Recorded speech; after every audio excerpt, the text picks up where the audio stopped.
Soon we might be able to buy groceries with the scan of a part of our body. Tell me more, please. Yes.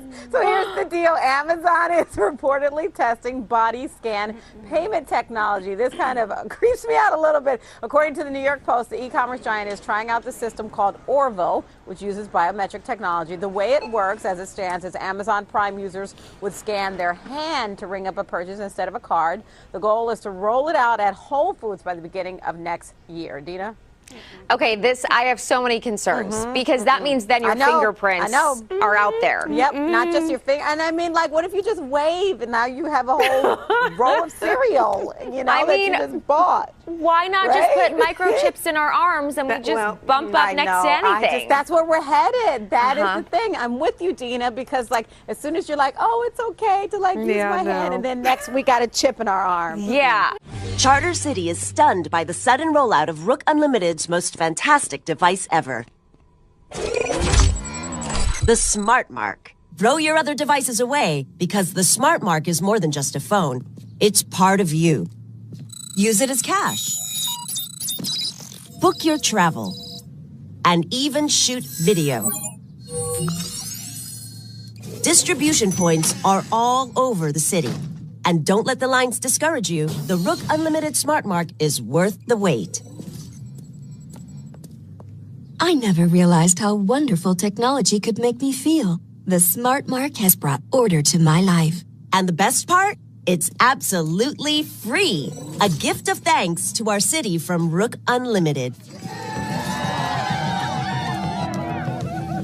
23% of the population has been given the Smart Mark, number 1. Time to test our system, number 6. The Flex Fighters are out there somewhere. Teaming up with Jonathan Rook. Let's put our new recruits to work. Subtly.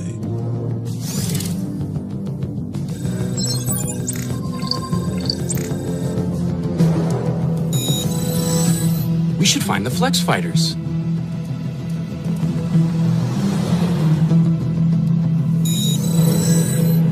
I ought to find the Flex Fighters. We should find the Flex Fighters. Growing up in this city, the streets of Old Town, I saw the worst mankind had to offer. Chaos, disorder. I vowed to make it all change. To make it all better. All these years working in secret. Rising up the ranks of the tech men. It was all leading to this day. Order has finally been established in Charter City. No child will have to fear for their safety again. The people owe you the greatest of debts, number 1, for liberating them from the chaos of their lives. You guys love new tech. You didn't want to get smart marked? No way. That's clearly some shady biz. You call yourself a man of science. World order is our destiny. Submit to a Smart Mark and join the glorious victory of order over chaos, or you will be eliminated. Grandpa, Mr. Savick, where is everybody? They all went to get those foolish new devices. What? No, they can't. Grandpa, those things are dangerous. It's a conspiracy. Mind control. I knew it! Yes, the Smart Mark. Seems pretty far-fetched, huh? Or is it?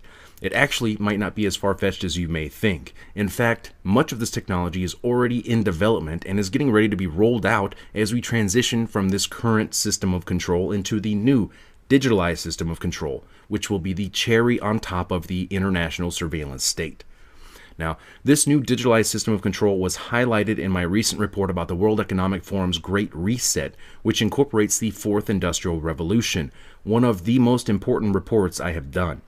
Now, the Great Reset is an initiative launched by the World Economic Forum and is supported by the United Nations, the central banks, the mega corporations, and the governments. Essentially, the entire establishment is all on board with this agenda to usher in this new system of control, which is, of course, justified by the coronavirus pandemic, which is, of course, going to be blamed for the economic crisis and the ensuing civil unrest and the coming food shortages. Now, these are all their words. They have stated this, not me. The COVID-19 crisis has shown us that our old systems are not fit anymore for the 21st century. It has laid bare the fundamental lack of social cohesion, fairness, inclusion, and equality. Now is the historical moment, the time, not only to fight severe virus, but to shape the system for the need for the post-corona era. We have a choice to remain passive, which would lead to the amplification of many of the trends we see today: polarization, nationalism, racism, and ultimately increased social unrest and conflicts. But we have another choice. We can build a new social contract, particularly integrating the next generation. We can change our behavior to be in harmony with nature again. And we can make sure that the technologies of the fourth industrial revolution are best utilized to provide us with better lives. In short, we need a great reset. We have to mobilize all constituents of our global society to work together. We must not miss this unique window of opportunity. So the Netflix kids show Stretch Armstrong starts off with what is essentially a digital tattoo. Now, digital tattoos have been in the works for years and have been said to have the potential to revolutionize the healthcare industry. For example, Microsoft partnered with MIT on a digital tattoo project which had many different uses. And now, digital tattoos can be used to track patients' health status. They can be used to access people's smartphones, people's social media accounts, and it can even be used for cashless payments. All of this as the US, China, and many of the world's central banks and governments are ready to roll out their own central bank digital currencies as we approach the coming cashless society. Now, recently we learned of another Gates Foundation funded program, again in partnership with MIT, for the quantum dot tattoo, which could be used to track who has been vaccinated. Although vaccines and identity may seem unrelated, Bill Gates has spent the last few years funding research that can bring the two ideas together. Late last year, Gates once again turned to Robert Langer and his MIT colleagues to investigate new ways to permanently store and record the vaccination information of each individual. The result of their research was a new vaccine delivery method. They found that by using dissolvable microneedles that deliver patterns of near-infrared light-emitting microparticles to the skin, they could create particle patterns in the skin of vaccine recipients which are invisible to the eye but can be imaged using modified smartphones. Rice University describes the quantum dot tags left behind by the microneedles as something like a barcode tattoo. So who is behind this development? As lead researcher Kevin McHugh explains, the Bill and Melinda Gates Foundation came to us and said, "Hey, we have a real problem, knowing who's vaccinated." So our idea was to put the record on the person. This way, later on, people can scan over the area to see what vaccines have been administered and give only the ones still needed. The microparticles that form the fluorescent quantum dot tags are delivered along with the vaccine, but they cannot be delivered by a traditional syringe. Instead, they must be delivered by a patch of microneedles made from a mixture of dissolvable sugar and a polymer called PVA, as well as the quantum dot dye in the vaccine. It should be no surprise, then, that big pharma vaccine manufacturers, in their scramble to produce the coronavirus vaccine that, Gates assures us, is necessary to go back to normal, have turned to a novel vaccine delivery method: a dissolvable microneedle array patch. The University of Pittsburgh is where the polio vaccine was first discovered. At the medical center, researchers are now developing a vaccine that is delivered using a dissolvable patch called a microneedle array. Think about them as almost like a Band-Aid. And so the microneedle array is simply applied to the skin topically, pressed into place very shortly, and then taken off and thrown away. And then the antigen is already delivered. The University of Pittsburgh is where the polio vaccine was first discovered. At the medical center, researchers are now developing a vaccine that is delivered using a dissolvable patch. Normalcy only returns when we've largely vaccinated the entire global population. Now, Gates also came out recently and said there needs to be a digital vaccine certificate to keep track of who has been vaccinated. Eventually, what we'll have to have is certificates of who's a recovered person, who's a vaccinated person. This could very easily and very likely be incorporated into immunity passports, which are ready to be rolled out in 15 different countries, including the United States, the UK, Canada, Mexico, and several others. Now, all of this, of course, could be tied into yet another Gates-backed project in partnership with the United Nations in ID 2020 under the UN's Sustainable Development Goal 16.9 to provide every man, woman, and child a digital ID, including birth registration. So it is very clear we are moving towards a new system where everything and everyone will be incorporated into this new digitalized system of control, where everything about you, every aspect of your life will be digitalized and centralized and controlled essentially by the establishment. And this is where the social credit scores will also really play a major role in shaping your decisions. So am I saying we're all going to have to get a tattoo that will contain all your information? Or will it be a microchip? Well, no, not necessarily. But when it gets to the point that Michigan, the state of Michigan, has to pass a bill providing a clear distinction that being microchipped could not be forced and has to be voluntary, we're probably not that far off. And it doesn't have to necessarily even be a tattoo or a microchip. After all, that may be too invasive and it may be met with resistance, right? So it could come in many other forms. It could also be all incorporated onto your smartphone. It likely will. But it will also likely include some form of biometric technology such as fingerprints or facial recognitions. So going back to the Netflix children's show, the smart mark is rolled out suddenly by an evil villain. And the ultimate objective of the smart mark is mind control. Now, surely that part of the show must be too far-fetched, right? Well, as crazy as this sounds, no. Mind control is not too far-fetched, at least not for the U.S. government who conducted secret experiments on mind control like MK Ultra. Mind control wasn't too far-fetched for the scientists who conducted experiments on mice and rats by implanting chips in their brains or having a brain interface. Kind of reminds me of Elon Musk's Neuralink project, where he aims to literally implant microchips and wires into human brains, and with an end goal of integrating artificial intelligence into humans. Yeah, I mean, but we have made a monkey has been able to control the computer with its brain. Just, yeah. Each electrode is inserted into your head via tiny threads that are roughly 5 micrometers thick. They're around 10 times smaller than a human hair and contain 32 electrodes each. It's roughly the same size as a neuron, which is a good idea.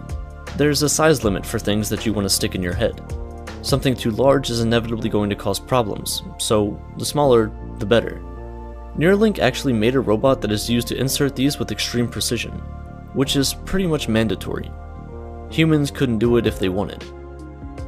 This is a penny. It's pretty small, right?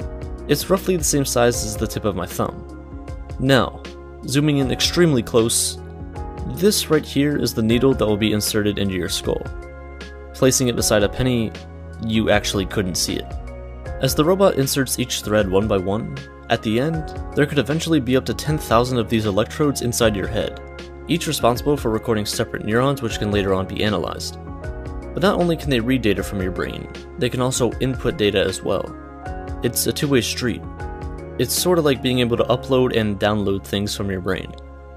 You're working to build basically an interface to the brain. Yeah. Electrode to neuron interface at a micro level. Okay, what is it? Like, I'm gonna have like a plug in my head that's gonna fit into a hard drive? Like, or how does that work? Yeah. A chip and a bunch of tiny wires. This would be implanted surgically. And it would do what? Could you input? Could you download Jim? Mm-hmm. Yes. What This project is essentially part of the World Economic Forum's fourth industrial revolution, where these social engineers decide and dictate the future of humanity for us. They openly talk about merging man with machine. This is a transhumanist agenda being rolled out by the technocrats. I know this sounds crazy, and I wouldn't believe it if I didn't see it for myself. And I rarely ever ask you guys to do anything, but right now I'm going to ask everyone.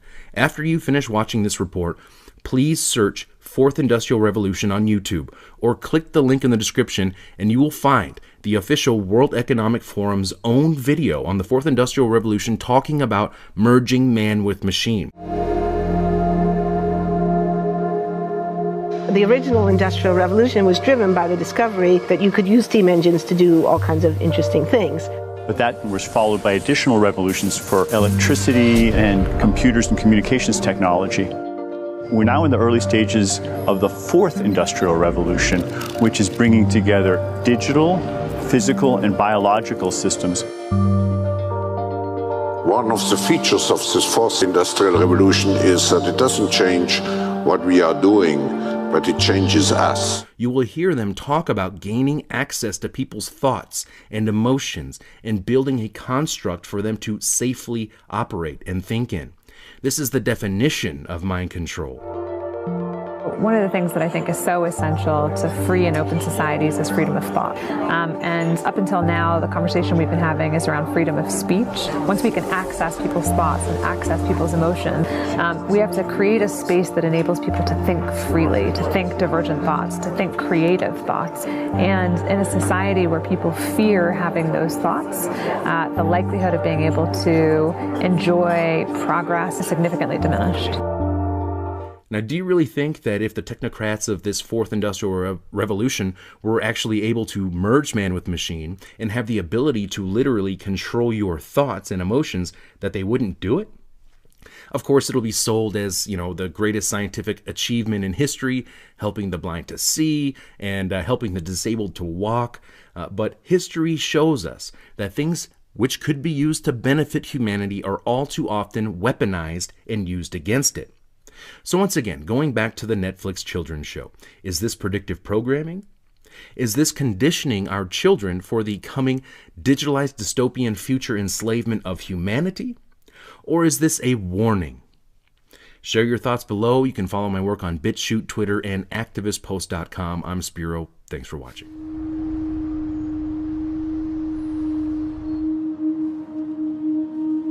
We are wondering what is happening to the world. Everything is changing.